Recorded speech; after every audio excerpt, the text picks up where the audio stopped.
Good morning, ladies and gentlemen. I'm Mr. Lana, founder and CEO of Cbonds.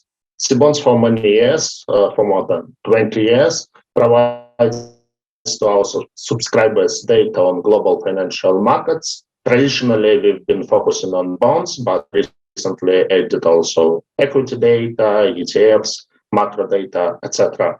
Cbonds is also a conference house, and one of our key events is Emerging Market Bond Congress. Historically, we've held this conference in London. In 2019, we held it in Hong Kong. Then, for a couple of years, due to COVID pandemic, we had to cancel this event. And this year, our plan was to have it in a traditional offline format in Dubai, in United Arab Emirates. But due to recent events and crisis between Russia and Ukraine, we've decided to arrange this conference in online format. What we see in the last couple of months is unprecedented volatility due to this crisis between Russia and Ukraine. All emerging markets are affected because definitely in such times there is a strong risk aversion among investors. All EM bonds have negative price dynamic and yields pricing. Based on Cbond sovereign indexes for USD denominated bonds, the average yield to maturity in Central and Eastern European countries rose at 80 basis points for Africa, 120 BP for LATAM, about for Asia, 50 BP. The topic of Russian bonds is also, of course, very important for many investors. Infrastructure uncertainty. And what we see is that solvent companies can be in default due to disconnection of Russia from global payment system. And the situation is absolutely unclear how this would be solved. And of course, in such a difficult time conference, we plan to provide you with such. Our conference team has done a really fantastic job arranging this event, and we managed to get speakers from many countries like United Arab Emirates, Hong Kong, Cyprus, Italy, Russia, Paraguay. All of them represent leading financial institutions, and I'm sure their view will help you to take right investment decisions in current turbulent times. Thank you for your attention. Sergey, thank you very much for the introduction. Hello, everyone. Good morning and good afternoon. Actually, it depends where you're connecting with us. So my name is Lana Veselova. I'm International Partnership Manager at Cbonds. And today I'll be moderating several panels. I would say that our decision to shape these, our key events for emerging market to online format was rather successful, as I'm happy to see 245 registered participants for this event, and they joined us from absolutely different sides of this world, and many of them also asked me to send the recording. So I would like to ask each of you to be rather active, as you have the privilege to speak with our experienced economists, analysts, portfolio managers, and you will be able to get your answers to the questions which are rather crucial for you and rather urgent in terms of the current situation. So today we'll start with the macro overview for the global market trends, and we'll discuss how they affect emerging market, basically what will define the market conditions in this year and where we are able to invest. So so I'm happy to start and introduce you our two key speakers who will be attending this panel. So Mohammad Ahsan, he's a managing director and basically heading the fixed income and rates department at Mashreqbank. And we also have Amir Khan. He's also highly experienced economist, macroeconomist, and strategist. Previously, he worked at MUF.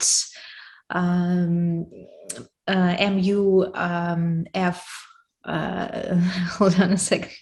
MUFG Bank, or maybe it would be easier for you to know it as a Bank of Tokyo Mitsubishi, and also was working in Samba Financial Group.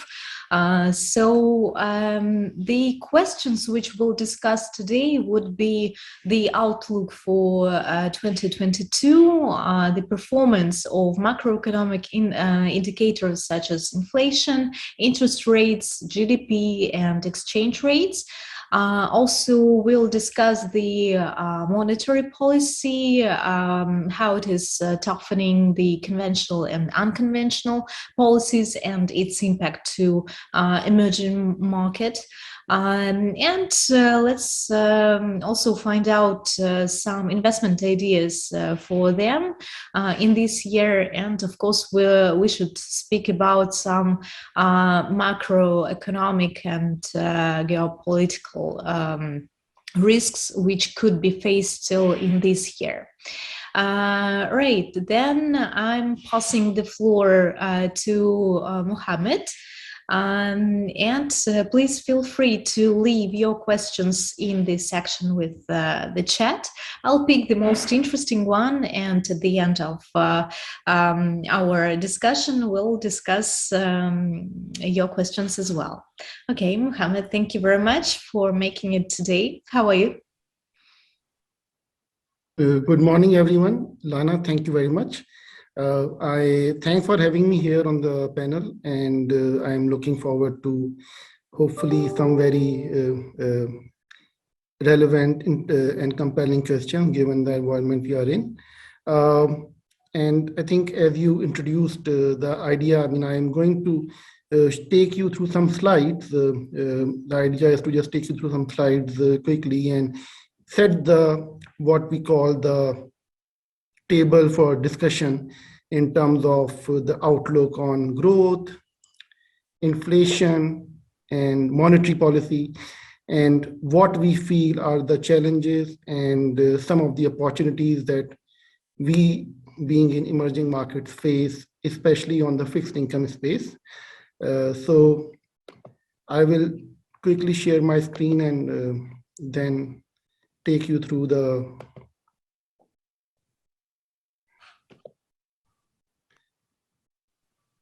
So basically, I think as the year started, I mean, there was a rebound in 2021 after the shrinking of global economy that we saw in 2020 thanks to COVID. But the rebound was very impressive in 2021 globally. But at the same time, there were signals raised that the 2022 global growth will slow down. I mean, this is a table from the IMF World Economic Outlook in January 2022, and IMF already flagged that most of the global economy, most of the major economies will experience a slowdown in growth. At that point in time, I think that slowdown was called, in my view, a normalization, because obviously 2021 was an exceptional rebound after the contraction that we saw in 2020. Now, things have changed since then. I mean, this table just takes you through some of the key variables and like GDP, inflation. I think the picture from this table is slower growth, higher inflation, stable unemployment. And then obviously, when we talk about GDP, debt to GDP, current account, I mean, this obviously is a situation which varies from various markets. So in a nutshell, I think what IMF said is that the global growth, they reduced their growth forecast to 4.4% from 4.9% that was given in October last year. And this obviously is a sharp slowdown from the 5.9% growth that the world saw in 2021. In April, I expect IMF to reduce this growth forecast for 22 even lower, based on the events that we have seen in the first quarter. Obviously, I think the main reason for the slowdown in growth is the US itself, where the economy is likely to grow at a slower pace, still 4%, and that is primarily due to lower fiscal stimulus and a faster tightening of monetary policy that was not expected until the end of last year. Then China, the second biggest economy, the growth rate is expected to be less than 5% as per IMF. China itself expects a growth of 5.5% in 2022. So, I mean, it's a question of what will we see on a quarterly basis. But again, compared to 2022, China is going to grow at a slower pace. Eurozone, again, a slower pace of growth, under 4% in 22, could be revised even lower compared to 5.2% that was in 2021. So the growth picture is, at best, we can say, is not very positive as far as the January and expected projections coming in April are concerned. Now, this obviously is the same breakup of growth expectation, and you see that from October last year, generally, barring the Middle East and Central Asia region, all the other regional growth expectations were lowered by the IMF. And this region, Middle East and Central Asia, I think the key driver for growth this year are the GCC economies, which have benefited from higher production of oil and higher prices of oil, and as a result have been able to narrow their fiscal deficits, have been able to narrow their current account deficits, and have come up with a lot more expansionary budgets to support the economic growth in the near term. So otherwise, apart from that, generally the growth outlook is at best sanguine. Now, thing is that with this, the second biggest, I will say, the talk of the town is what's happening to inflation, because the concern until last year was, or at least until the mid of last year was, that inflation was low globally. And the combination of easy monetary and fiscal policies, while it helped the growth, there were still two opinions about what will it do to inflation. The fact is that while the economic recovery was very fast, the rebound in inflation that was seen in emerging markets and then in developed markets from second half of last year was pretty fast as well. And while central banks believed that central banks in developed markets believe that this inflation, rising inflation is temporary, transitory, the underlying reasons were a lot more permanent than perceived by the central bank. So starting late last year, we actually saw a significant acceleration in inflation globally, and central banks who until 2020 and even in early part of 2021 were grappling with lower inflation and in some cases deflation, actually started to see the problem of rising inflation. And that is something which is driving global monetary policy this year across most economies.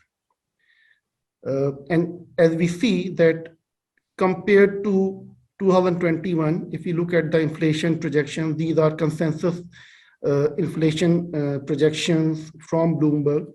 So we see 2022 across the globe, whether it's the US, whether it's Europe, whether it's UK, even Japan, which until recently, a couple of years ago, was facing deflation, is now expecting inflation to increase to around 2% on a temporary basis, but it is experiencing rising, accelerating inflation. EM economies, I mean, I don't have the breakup, but the fact is generally EM economies have experienced rising inflation, and the main drivers for higher inflation, if we talk about headline, then obviously it's energy prices, it's food prices. And when we talk about core, we are talking about housing, we are talking about transportation, we are talking about rebound in services, and all these factors from lower bases in 2020 under the pandemic have continued to recover. Supply chain disruptions seen last year have not helped, and as a result, some of the core services and goods, there we are also seeing more persistent inflation there as well. And I think the last leg of higher inflation will come through rising wage growth. And as we observe that in some of the developed markets, US especially, now labor markets are tight, unemployment levels have gone to pre-pandemic levels, and there it's difficult to fill jobs on most of the jobs. And as a result, there is an upward pressure on wages that will feed into higher inflation probably in 2022, despite the efforts to control inflation. Anyways, I think the central banks, their response to inflation until 2021 was a bit divergent. We saw some of the EM central banks acting very aggressively to counter rising inflation. Russia was one of them, Brazil was one of them. Some other EM economies decided to tighten other tools to control inflation. The developed market central banks, on the other hand, were not as, I will say, alarmed by rising inflation until 2021. So whether it was the Fed or the ECB or the BOE or Bank of Canada, they just kind of tried to make an impression that inflation was transitory and it will stabilize. And it was only in November last year when, at a hearing at the Senate, the Fed chairman Powell finally threw in the towel and said that it's time to retire the term transitory for inflation. And from that time, we saw a hawkish tilt. BOE hiked rates in December last year. Fed indicated a hawkish tilt in December, and then very recently, just around 2 weeks ago, Fed started on a hiking cycle as well. And that hiking cycle, from where we saw in December and January, that hiking cycle is now looking to be a lot more aggressive, with some Fed members and the markets expecting 200 basis points of further hikes for the remainder of 2022, which is pretty aggressive compared to what we saw in December and January's projections, December's projection by the Fed. Not only Fed, ECB has also become a bit more hawkish with the fact that they have also realized that inflationary pressures are not temporary. BOE, on the other hand, also had hiked rates multiple times, December and then again in March, but they are signaling a bit less aggressive stance going forward, which in my view is, I don't think they will be able to remain dovish given the inflation that we are seeing in the UK. It's at 30-year high, above 6%.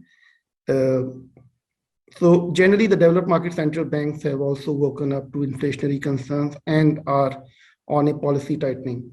In addition to rate hikes, the central banks have also started, or at least have stopped, their balance sheet expansion. And this year we'll see the process of balance sheet shrinking, or what we call quantitative tightening, in the US, in the UK, and some of the EM economies that used balance sheet during the time of the crisis as well. So that the higher rates and shrinking liquidity also is something which will impact economies during the later part of 2022. So as I said that, I think this is just a chart of their Fed's projection. So in December, they expected 3 hikes, taking the rate to around 1.125, actually around 1%, less than 1%. Whereas now in March, they have become a lot more aggressive with 7 hikes projected this year and rate going to over 2% by 2023 and then stabilizing around at that level. So this is the inflationary concern being shown in the dots by the Fed's projections, and they are pretty aggressive. And since that, I think we have seen some of the Fed members supporting 50 basis point hikes in May and June, and in some cases, some of the investment banks are calling for have raised their projection for multiple 50 basis point hikes this year to counter inflation. Now, whether that excessive tightening will help in controlling inflation, it's something which unfortunately, I am not in a position to project right now, but I think right now the focus is to control inflation. And in that, even if there are geopolitical concerns that are impacting growth or could impact growth, I think the right now the focus is completely, wholly, solely on inflation control. I think the markets are in line with the Fed. So Fed expects the green bars. Fed expects Fed fund rate to be around 2.75 by 2024. Markets expect almost 3% by end of 2023, and then a reduction to around 2.5 by 2024. These are ever changing, but again, these are the most latest projections as per the pricing in the Fed fund futures market. So markets are generally aligned, maybe a bit more hawkish than the Fed, but I think the Fed is also going to play catch up, and I will not be surprised to see a 50 basis point hike in May and maybe the June projections. If inflation figures remain high, 7%, 8% level, then their dots will be even more, will show even more aggressive tightening in June. Now I come to, again, very quickly, in 2021, I think we had what I will call a scenario where equities outperformed, equities were positive, commodities staged a strong recovery thanks to oil. WTI was of 55%. Equities, global equities were higher, but at the same time, some of the other asset classes, especially fixed income, especially EM fixed income, they were under pressure. Now, there were reasons for that. There was higher treasury yields that we saw in the last quarter of 2021. Then there were some indications of risk reversal specific to some economies, China being the big one, where for most part of last year, the real estate liquidity situation caused higher credit spreads, and the EM Chinese high yield credit was a big underperformer. That impacted EM credit performance as a whole because China is a big part of EM credit market. Then we also saw some concerns or some widening in some pockets. Egypt was one of them, some other parts of Africa. And that combined actually led to a situation where we had a negative performance for EM credit as a whole. Now, what is the outlook very quickly towards 2022? Equities, I will quickly say that while 2021 was a great year, I think this year, multiple factors like geopolitical risks, rising rates, tightening policies, eventually lower liquidity through quantitative tightening, slowing earnings, lower earnings, slowing growth, all these should eventually lead to some correction in equity markets. I am not an equity strategist, but we expect generally global equity markets as a whole to be lower this year. There could be pockets which will perform. I think again, I'm sitting in Dubai, and this part of the world, GCC, is equity markets are one of the best performers. thanks to recovery in economy, thanks to opening up, thanks to higher oil prices, thanks to a lot of activity that is happening. Expo in Dubai is ending in 3 days' time. That was a great event, helped the sentiment. Then later part of the year, Qatar is a market which is really doing well. And we'll see later in the year, World Cup in Qatar.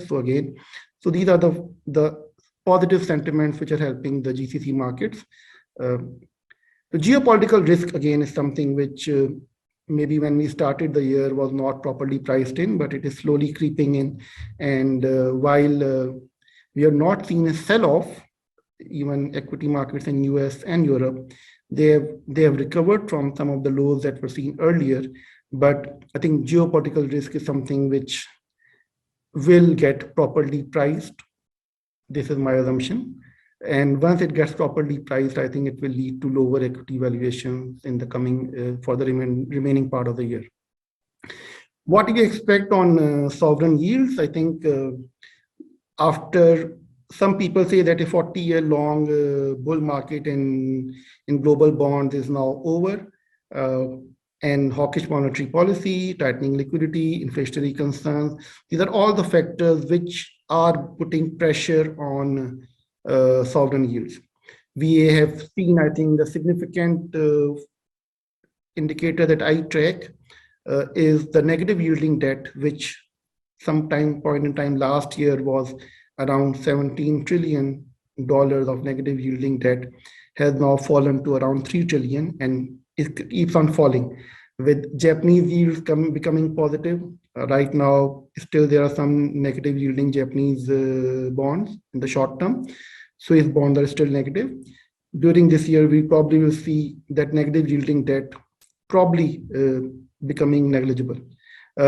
Europe, we have seen the rebound in yields, US Treasury. So we expect the government bond yields to move higher as developed market central banks play a catch-up and tighten the monetary policy.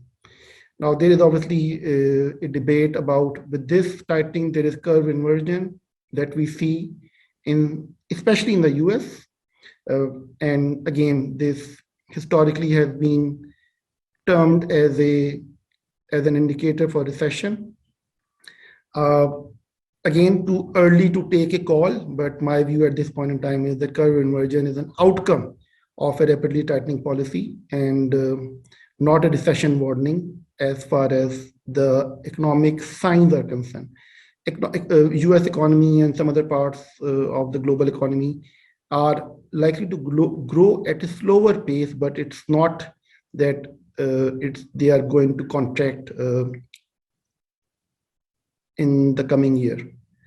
I think one key factor which will impact the sovereign yields is the quantitative tightening. And as I had said earlier, that with Fed starting balance sheet shrinking from June, most likely this year, May or June, our view is June. I think from that time, liquidity condition will also start to change. The meaningful impact will only come next year, but as liquidity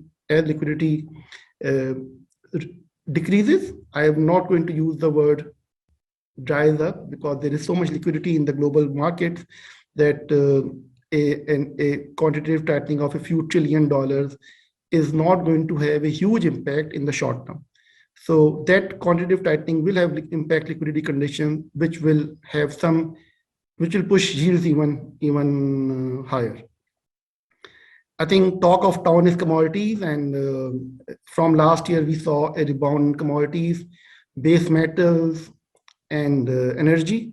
2021 was the year of the commodities, and when we started this year, for right or wrong reasons, commodities continue to be in the headlines.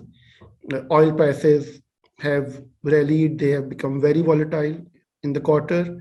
Gold price, due to inflationary concerns as well as safe haven flows, crossed 2,000, almost reached $2,100 in very recently, and now they are once again moving lower.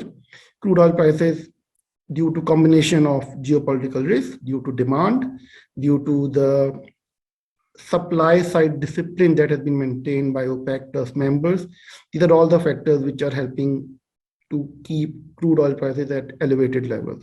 They are well above $100. When we started the year, the question was $100 oil, $100 oil. Will we see it at $100? We saw it at $100 very quickly and saw it actually going to almost $140 on Brent. It's around 120, 118 now. So I think these supply constraints that are slowly being removed and the demand, I think that will likely to keep oil prices at above $100 levels in the short term, 2022. And last is the agricultural commodities, which unfortunately due to the geopolitical situation have started to see a significant uptick. Wheat prices, we saw a lot of volatility that we continue to see, similarly some of the ag commodities. And that's something which is likely to remain volatile and elevated as long as the geopolitical situation does not normalize. On currency, our view is very simple. Dollar strength thanks to the over hawkish Fed compared to mildly hawkish or dovish views from ECB and BOE and Bank of Japan will mean that dollar is likely to get stronger. That's the view of the market. I don't have a reason to take a contrarian view as of now. We saw yesterday the way yen responded to the Bank of Japan's actions and crossed 125 for a little while, which is a 7-year low. So we expect dollar to strengthen, euro to remain range bound, GBP and JPY to weaken. I think EM currencies, the driver for EM currencies, and there are many, I will say, whether it's the geopolitical risk or whether it's the commodity prices, the fact that how the central banks of the EM economies respond to this situation is the key for the EM currencies. So we have seen Brazilian real appreciate because the Brazilian central bank has been aggressive in hiking rates. We saw Turkish lira fell to record lows because unfortunately the central bank there could not hike rates. Similarly, some of the other economies, and I mean, these are two extremes, but I will say that we are looking at a situation where how central banks react to inflation, current account pressures, capital flows, that will determine the direction of EM currencies. So central bank policies are a key this year for EM currencies performance against the US dollar. I will wrap up with the our views on EM credit. So as I said, EM credit was under pressure 2021, multiple reasons. That remains under pressure. And again, I think this time, in addition to China, there are some other big parts of the EM credit space which have come under pressure. Russia and Ukraine obviously are two of those. Then Egypt, and we had some other, generally the countries, the economies which are negatively exposed to higher oil and food prices, their bonds have taken a beating. Egypt, Pakistan, for a moment, Turkey, that caused EM credit as a whole to come under pressure. China has not recovered as such. So situation in China, thanks to some defaults, some delays in payments, continue to be, I will say, negative. Now, the thing is that EM economies, barring China and India, generally have started on a tightening path. And as I said, that it's not just oil and food that is causing pressure on inflation. There are other factors like tourism, which is impacting capital flows, current account deficits. Countries like Sri Lanka, Egypt, Turkey, they rely on tourist flows from Eastern Europe, Russia, Ukraine. So these countries will face some further pressure on current account because of lower tourism inflows as well. Now, key trends that we have seen in 2022, I think it is changing for the good, but new issuance much lower this year, primarily due to first a significant volatility in US Treasury yields plus the geopolitical risks. Fund flows from EM hard currency debt funds have been negative for the first 3 months. And I think a combination of economic normalization, policy rationalization will hopefully, rather will help the EM bonds in certain economies, but at the same time, capital outflows, reversal, higher rates, liquidity situation, reversal in developed markets with the QT and geopolitical risk will keep EM bonds under pressure. We are hopeful about the performance of EM credit space as a whole, because generally, and again, I go back to a point where when EM credit spreads, whenever they have crossed or come close to 500 basis points, after that, it has attracted interest and has always ended the year on a spread basis, tighter from the highs seen in the year. So we also expect that although EM credit spreads have widened, EM bonds have not performed really well in the first quarter, but we expect windows of opportunities, pockets of opportunities where we'll see a recovery and spreads to narrow from current under 400 basis points to maybe end the year under 375. If it becomes, if geopolitical situation stabilizes, then I will not be surprised to see EM credit being a very strong performer this year with spread stabilizing around 350 bips. Under these geopolitical environment, what's happening to oil? High-grade names like Saudi Arabia, Qatar, Abu Dhabi, they have become new safe havens on bonds. Similarly, their equities are doing really well. What we like are economies which are generally commodity producers or food producers or both, and hence not exposed to this sharp volatility. Brazil, Colombia, Mexico, Indonesia, Nigeria, Oman, Bahrain, South Africa are from EM credit spread are some of the names that we like. We are cautious on some names which are getting negatively impacted due to the current situation. Again, either they are exposed to either higher oil or food prices, or in some cases both, plus get negatively impacted by tourism decline as well. So Turkey, Egypt, Pakistan, Jordan, we are cautious on those. We like them when the spreads pay us for the risk.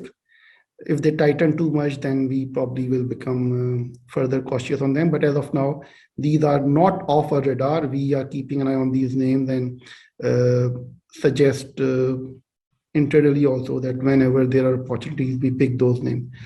We remain negative on some names.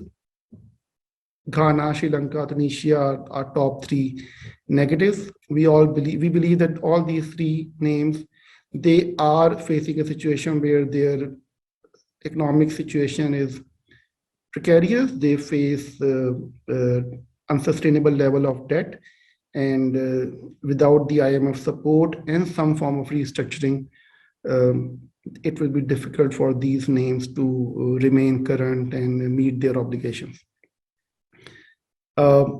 This is the chart which shows the wide range of monetary policy implementation in the EM space. So we have Russia, which has a rate of 20%. It was increased when the sanctions were imposed last month.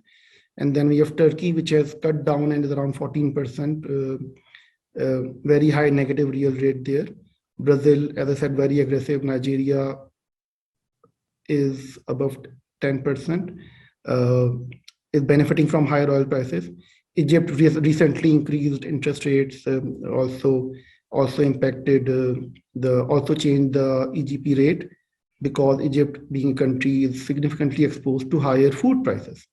And then we see on the right side some of the countries which basically follow the US monetary policy, and Oman, UAE, Hong Kong, and they are very low, but they will follow the Fed and hike rates as and when the Fed hikes. And this is my last slide, which shows the Jpm Mv Credit Spread. So on the extreme left, we saw March 2020, when the spreads crossed 650, and there was a sharp recovery from there, thanks to easy monetary policy and liquidity. And then 2021 was pretty flat in terms of spread. Then we saw a spike earlier in the year. Spreads went to 450. They are around 400 at this point in time. As I said, that we see further room in the spreads to tighten, maybe around 375. Best case scenario, 350. With that, I will end my presentation, and Lana, leave the floor to you. Yeah, Mohammad, thank you very much for your overview. I already have a few questions, but let's leave them after we finish with the speeches. So I'm happy to present our second speaker, Amir Khan, and I would say I was rather anticipating your particularly speech, as you'll be discussing Russian-Ukrainian conflict and geopolitical risks, and I'm rather interested on this point as I'm originally Ukrainian. So try to navigate and explore all this situation rather carefully. Right, thank you very much, and so looking forward to hear your point of view and how it will affect basically on all the others emerging market countries. Sure. Thank you for the introduction. Much appreciated. I mean, the idea really here was one to try and create a sense of where emerging markets are going, because obviously this is the big macro event which is taking place at the global level and is permeating the outlook for emerging markets. So I'll try and focus very much on that particular issue, because that's the one everybody's looking out at and focused in on. So I'll try and focus around that issue and what that means for emerging markets as a whole. So I'll try and skirt around the big macro themes which Mohammad has addressed very comprehensively and in a very meaty fashion. So and also I'll try and keep mine brief, so you have more time at the end for a Q&A session, perhaps even more time for a coffee. So let's try and kick off. Let me try and share my slides with you. Like I said, pretty brief. So really, the key point to really start with is I mean, it's interesting to take a step back and look at what is. Sorry. Yes. Sorry. My apologies. Yes. So it's interesting. It's worth taking a step back to try and see what the picture was immediately prior to the Russia-Ukraine conflict. And essentially the point to note is that even prior to these events in Russia-Ukraine, emerging markets, they didn't have a particularly rosy picture either, because you had a number of factors which are at play already, which were impacting the outlook for these markets. To start with, the US dollar through the course of last year was gradually strengthening, and that really was a key headwind for emerging markets. The second point, which is closely tied to that, is the Fed, as Mohammad pointed out, in the latter months of last year turned significantly more hawkish. And with that hawkish language, obviously, investors were on alert that more aggressive rate hikes were likely to follow. And when you have the preeminent global central bank tightening policy, that really does scare investors when they're looking at emerging markets, because what you find is that capital tends to gravitate closer to safer shores when the global's preeminent central bank is tightening policy. There's a famous phrase that only do you know who's swimming naked when the tide goes out. So that's a comment which was made by Warren Buffett, and that's really indicative of the fact that we've had such loose policies for so long. Now that is about to go into reverse, who are the players in the market which have been coasting on the back of this cheap global liquidity? And so emerging markets really on notice for this hike in interest rates on the part of the Fed. and as a result, they're having to respond as well. So there are a number of central banks last year which hiked interest rates quite significantly. One was Brazil, and the other one was also Russia, because to try and preserve their inflation credibility. And the other one was also to try and preserve capital flows coming into their economies as well. The second point I'd like to make is it relates to COVID. COVID had quite a profound impact on EM economies. In terms of public finances, it took a major toll on EM public finances. And the situation there in terms of public finances is quite difficult at the moment. And also unemployment, the fact that social safety nets don't exist in emerging markets in the same manner that they exist in the developed markets, means that when they were faced with a shock like COVID, they didn't have the financial power to be able to come to the rescue of individuals. And so as a result, unemployment went up quite starkly, particularly relative to their developed market peers. The other point, and which is also worth mentioning, is that China's slowdown has been in evidence through the course of last year, particularly in the second half. And given that it's the second largest economy in the world, a lot of emerging markets have trading links with China. The fact that it was slowing through the course of last year was a clear headwinds for emerging markets. And you saw that not only in terms of the real economy, but in terms of the financial markets as well. Emerging markets as an asset class declined through the course of last year. And a big factor behind that was the underperformance of the Chinese equity markets through the course of last year. And ultimately, the weak performance of the Chinese stock market helped to depress the performance of the wider emerging market complex as well. So the message in terms of this slide is that emerging markets were already faced with a difficult situation even prior to the conflict taking place between Russia and Ukraine. So let's move on to the situation after the conflict. Well, the best way to frame the impact of the Russia-Ukraine conflict is through the stagflationary lens. It's had two impacts. One is on the growth side. Clearly, it's a negative shock for the global economy. So growth is likely to naturally come down somewhat. But also from the global economy was already struggling with supply chain problems, inflationary problems.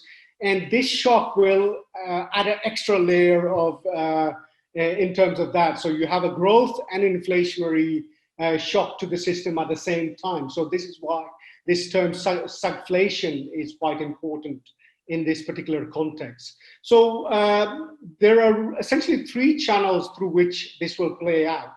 One is through the rising commodity prices, which we've already seen.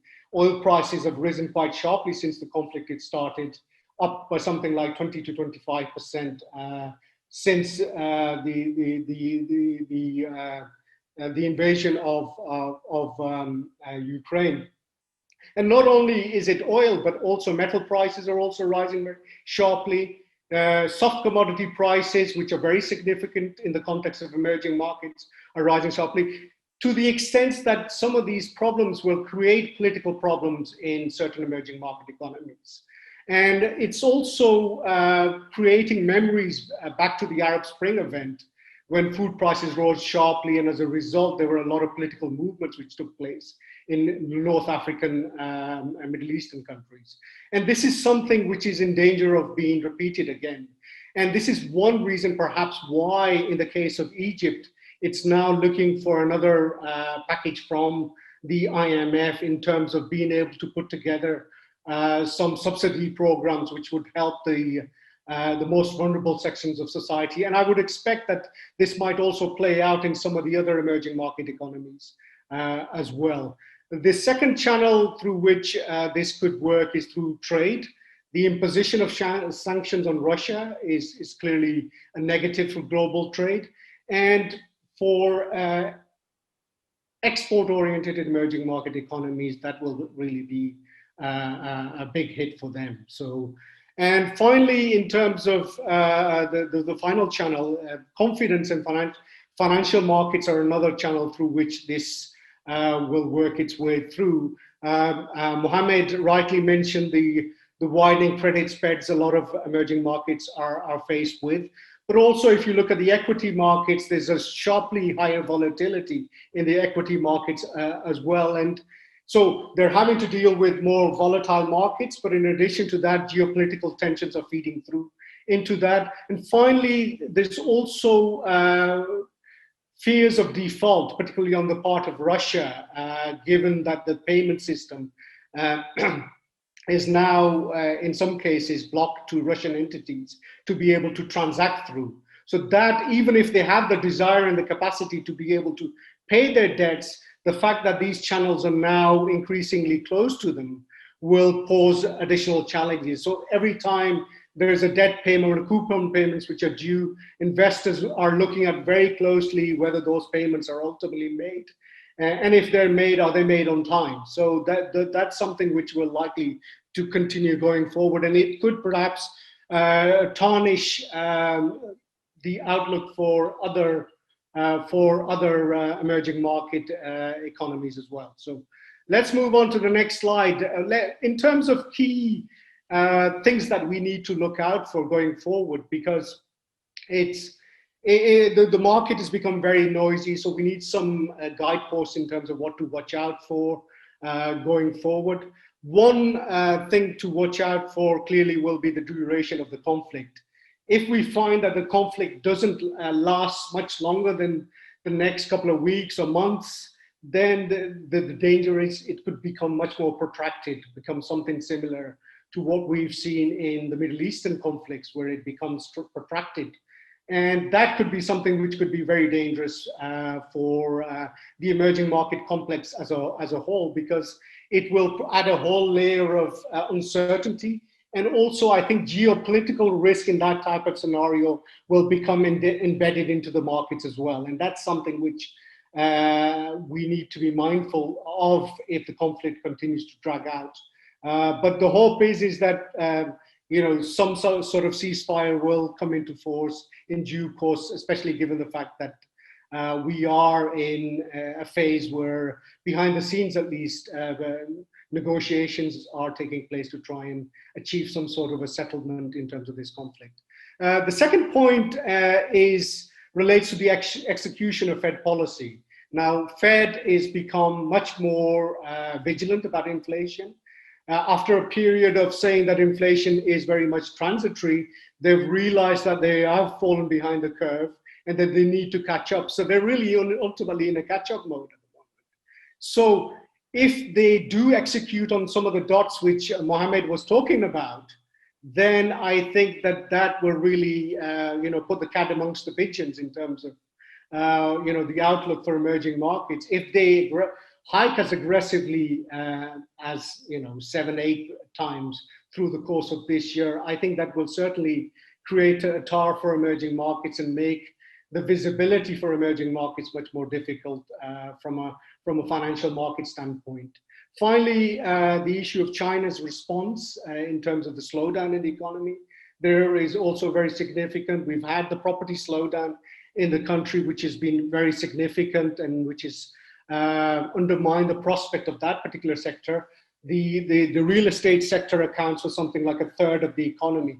Taken as a whole, I'm talking about the real estate plus construction sector, that accounts for around a third of China's GDP. So there's that headwind in China. But in addition to that, also we saw the backlash on the or the regulatory backlash against the big tech companies in China through the course of last year. And that is something which really undermined particularly the tech-oriented or the big stocks in China through the course of last year. And that wasn't particularly helpful for emerging markets either. But the good news is that the Chinese policymakers are listening.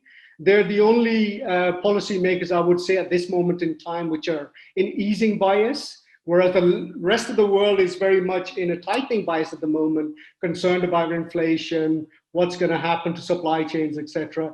China, A, they don't have the inflation problem that we see in the developed markets, and B, the softening in the economy is also something which is making them, think about loosening policy going forward as well. And I should also add the fact that there is new cases of COVID in China which are breaking out at the moment, and a policy response, whether it's monetary or fiscal, is very much warranted. And I wouldn't really describe this as being, being overly generous in any way. I think it's something which is warranted and it's needed. And if it does come forth, I think it will certainly be helpful for the global economy and emerging markets as well. So just some key takeaways on the back of all that.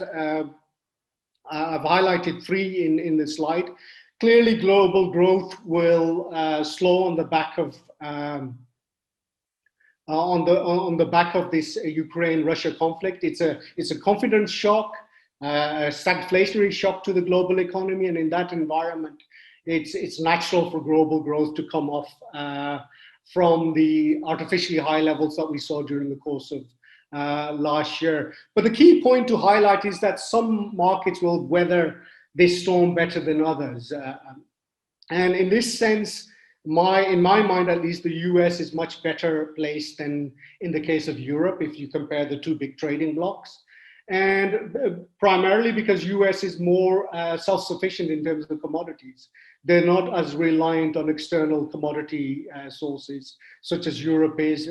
Half of Europe's gas supplies come from Russia. So that if that is in question, that will ultimately affect the economic prospects of the European as a trading bloc.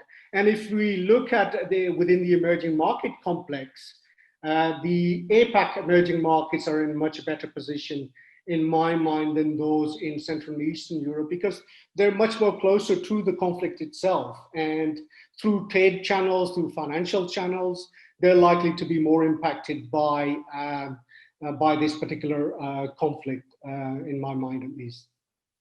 The other point to highlight is that from a macro perspective, Ukraine-Russia only accounts for around 2% of global GDP, so quite small from a GDP perspective. But the impact of the crisis itself is likely to be much more profound than that, mainly because of their importance that these countries have through the commodity price, through the commodities channel and the price channel and the price action that we're seeing in the commodity markets.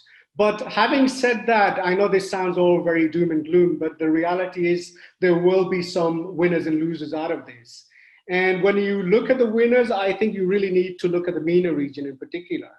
As Mohammad already stated, oil prices have climbed significantly since the outbreak of the conflict. And these guys are home to some of the largest reserves in the world. And the fact that oil prices are now in the 100+ bracket means that from a budgetary perspective, these countries are in a much better position. Where they need something like 70 to 80 US dollars per barrel to break even from a budgetary perspective. But with oil prices now north of 100 US dollars per barrel, that puts them in a very comfortable position to be able to continue to spend from a fiscal perspective. And that will really cushion their economies quite nicely particularly through the turbulent times that we're seeing. Further afield, if you look at the Latin American markets, particularly the likes of Chile or Peru, which provide a lot of copper to the international markets, they also stand to be winners from this. And from the softer commodities angle, if you look at Argentina and Brazil, they provide a lot of soft commodities, soybeans and the like. And they will also, I think, find that the current situation is fairly beneficial to them, and they could also be winners out of this. A final point I also like to make here is that ever since COVID struck, the issue of globalization has come under the spotlight, and globalization as a term or as a word has become almost a dirty word. And there is almost a backlash against globalization that we're seeing at the global level. And really, I think that what the current conflict will feed into that, and it will give a further leg up to this concept of deglobalization. What I'm not saying that globalization as we know it will completely go into reverse, but the enthusiasm behind globalization that we've come to know and love, and the lower prices that it's brought us, is something which is very much on the ropes at the moment. And I think that if this trend really persists, it could also have repercussions for inflation, because one of the key mechanisms by which inflation has been brought under control through the 2000s and through the 2010s has been through globalization and the role of China in global supply chains. If that trend goes into reverse and global supply chains start to come closer to home, closer to countries like the US and Europe, that could clearly have implications for prices, and it could mean that prices going forward will be higher for longer from a structural perspective. So I'll try and leave it at that, so that you have, I'll open it up to the floor so that you can ask any questions that you have. Happy to navigate you through some of these issues. Thank you so much for your presentation. So, Mohammad, Amir, I would like to ask you to join our Q&A session. Well, first of all, thank you for the overview of basically the influence of COVID monetary policy, because it also matters a lot. So I would like to ask both of you, can you sum up kind of like top three strongest markets in terms of the recovery which they are presenting right now, and kind of like the most vulnerable markets which you see here as the way for investors to avoid the risks? What could be the most promising markets as of now in terms of investments? What do you think? Okay, so I think I will say, I think the rule of thumb that I have is look at the markets which are benefiting from higher oil and food prices. So as Amir pointed out, Brazil is one of them. Mm-hmm. Then we have markets, Argentina is one of them. Unfortunately, I am not a big fan of Argentina because they keep on defaulting every 5 years, and they've just agreed an IMF package with them. But again, yeah, it's an economy which is benefiting from these dynamics. Then we have to look at markets which are benefiting from one of the two, either higher oil prices mm-hmm. or higher food prices. So I think in that, so after Brazil, the one which I really like is Oman. And I believe Oman, after a lot of facing a lot of storm, has stabilized and is benefiting. And then I think then we have to look at economies which are exposed to a negative shock, but they have a strong support base through one way or the other. So while I said that I am cautious on Egypt, I think the fact is that Egypt, first of all, the domestic environment is such that they will face pressure in terms of absorbing the subsidy on the food, on the bread because of higher wheat prices. At the same time, their economy is not exposed on a net basis, not exposed to higher oil prices. They benefit from, the impact is much less lower. And in this sell-off, their spreads have widened so much. I think what I call, you are getting the bang for the buck in the case of Egypt if you go in. And I'm talking about the dollar bond. I'm not talking about the local currency. So in EM, so this is, I mean, from a positive perspective. And yes, there are names like Qatar and Abu Dhabi and in KSA and a lot. But I think I am, as an EM analyst, I think I'm not just talking about the safety, I'm taking into account the yield element as well. So Exactly. yes, KSA is very good and Qatar is very good. But you are not, I mean, the yield there is just like, it's just not attractive enough, in my opinion. Exactly. So if you want safety, you can go into KSA, but if you want yield, then obviously you have to look at Oman, you have to look at Brazil. South Africa is another name, which, yes, has historically been vulnerable, but is on a good recovery path. On the negatives, I think we identified the three negatives, and we believe that Sri Lanka, unfortunately, is getting impacted for a long time. It's not just because of the crisis, even before that. So whether it's the tourism, whether it's oil price, food prices, Ghana is facing issues, and Tunisia over the last 6-8 months, again, things have not been stable across, whether it's politically, whether it's economically, and now this. So economies which are exposed to a negative oil and food price shock, I mean, these three classify as those. And I think these are my three positives and three picks versus three pans. Perfect. Thanks a lot. Amir. Yeah. Okay, Amir, what do you think? I think Mohammed's covered off most of the emerging markets there quite nicely. So the one that does still stick out for me at the moment as vulnerable and is in the big category is Turkey. I mean, the issue is outside of Russia, Ukraine, I think, and the CE countries, because the CE countries now, they were investor darlings for quite a long time. I think now they're on the back foot because of developments there. Their currencies are being impacted through particularly the exchange rate channels. Sentiment is really turned. So I think as a region, CEE is more vulnerable, but Turkey has been an issue which has been out there for quite a long time. It has both external account needs. It's also now got a fiscal deficit, whereas in the past it hardly ran a fiscal deficit. And the political trajectory in the country has become that much more uncertain as well. So it's a country which, from a classic emerging market perspective, young population, growing middle class, has all the positives there from a longer term perspective.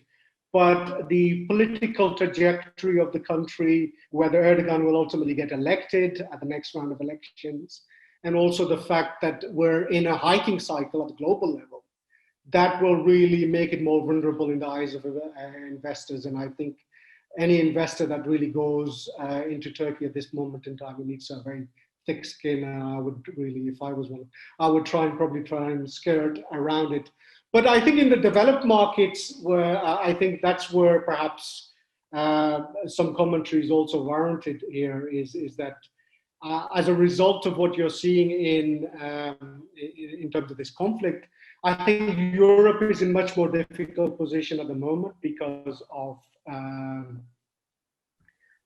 its energy dependence. Growth is now become more questionable because the perception was until now it grew quite strongly through the course of this year. But the question now is, will growth really reignite, or is it likely to go into a stagflationary type situation? And there's a high risk of that. I think the real market in terms of the developed space is really the US at the moment because of the fiscal impulse there. I know monetary policy is being tightened, but I think the consumer is quite strong and the balance sheets on the part of the consumer there are quite good. So that's the one to be in the development. Okay. Yeah, rather clear. Thank you. We have one question in the chat, but also it matches with one of my questions. So we have spoken about the oil and gas bonds and oil prices. So let's discuss what impact will the increase in oil prices will have on the issuance of green bonds. I mean, the acceleration of energy transactions. Can you just a bit more elaborate in terms of some green bonds, social bonds? What would be the investors' appetite in this way after such events? I think ESG has become a massive a theme as a whole, but this is really essentially still very much a developed market phenomenon. I think it will take time for it to become rooted in emerging market economies. But having said that, I think a lot of the GC colors on the wall as well in this regard. So I think particularly the big players like KSA or UAE, Abu Dhabi could potentially do something like that, because they're trying to create new sets of investor interest into their country, a new set of investor class. And I think it would serve them quite well to do so, because, and also a number of them have already committed to going to net zero by 2050 or 2060. So Abu Dhabi's clearly done that, but also KSA has said that it will do that 10 years after Abu Dhabi does. And if they really want investor community to buy into that, I think it makes eminent sense for them to go down that road. Mm-hmm. Well, as the way for us to keep the timing well, as our producers prefer. So let me ask probably the last question into this session. So, so if speaking about the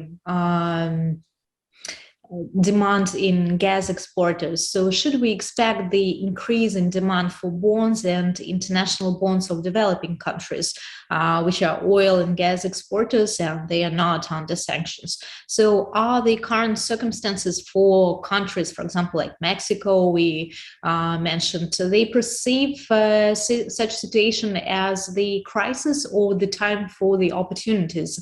You had one slide about the winners and losers in terms of the situation. So I wonder what kind of markets could actually change their role at the market. Are you putting that question to me or to Mohammad? As you prefer, actually, Mohammad. Mohammad put his hand up first, so I'll let him go. Yes. I think very quickly we have seen, as I said, that while it appears that there is a storm in EM credit markets and spreads have widened, but as Amir also pointed out, there are pockets in EM which are benefiting from this. So, and with obviously a part of EM, whether it's Central Eastern Europe, obviously Russia, Ukraine, some other countries which are closer to the conflict, and some of the countries which are getting negatively impacted. I mean, some of the EM issuers obviously are now well placed to benefit from the conflict, either in terms of the economic impact as well as in terms of attracting interest in their bond issues. So we saw Nigeria doing a bond issue very recently, and it was very well, I would say, received by the markets, because Nigeria, higher oil prices, benefiting from that, irrespective of other issues. I think that was one, because now you have lesser issuance from some of the other parts. EM credit liquidity has to get somewhere. So similarly, I think I will not be surprised to see the issuers who are positively placed in this market, their demand for their paper will increase.